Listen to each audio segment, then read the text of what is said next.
एक ग्रुप जिसे गार्डियंस कहा जाता था शिद्दत पसंद माहौलियाती कारकुनों पर मुश्तमिल था जो शदीद मायूसी का शिकार हो रहे थे। ज़मीन माहौलियाती तबाही के दहाने पर थी और रिवायती एहतिजाजी तरीके मज़ीद मुअस्सिर नहीं रहे थे। उनका मानना था कि ज़मीन को बचाने के लिए सख्त इक़दामात ज़रूरी हैं। उनका नया मंसूबा निहायत जरी और ख़तरनाक था। उन बड़ी कारपोरेशंस पर मरबूत हमले जो माहौलियाती नुकसान की ज़िम्मेदार थीं। उनका मकसद उनके कामों में खलल डालना और उन्हें अपनी पॉलिसियां बदलने पर मजबूर करना था। गार्डियंस का पहला हदफ एक बड़ी आयल कंपनी थी। उन्होंने साइबर हमला किया, कंपनी के निज़ाम को मफलूज कर दिया और बड़े पैमाने पर इंतशार पैदा कर दिया। आयल कंपनी पर साइबर हमले ने एक जंजीरी रद्द-ए-अमल पैदा किया। स्टॉक मार्केटें गिर गईं, मईशतें लड़खड़ा गईं और समाजी बेचैनी बढ़ गई।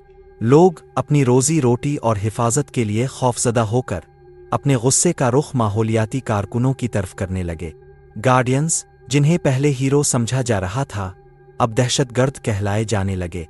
उनके वो इक़दामात जो ज़मीन की हिफाजत के लिए थे, गैर इरादी तौर पर वसी पैमाने पर तकालीफ का सबब बने।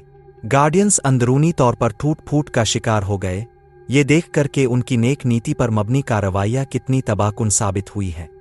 एक शदीद बहस छिड़ गई जिसमें कुछ अराकीन ने मुतदिल तरीका इख्तियार करने पर जोर दिया, जबकि दूसरे अब भी सख्त इक़दामात को ज़रूरी समझते थे। ग्रुप तकसीम हो गया और उनकी यकजहती ख़त्म हो गई। दुनिया अफरातफरी में डूबी हुई थी और गार्डियंस को अपने अमाल के मुकम्मल असरात का सामना करना पड़ा।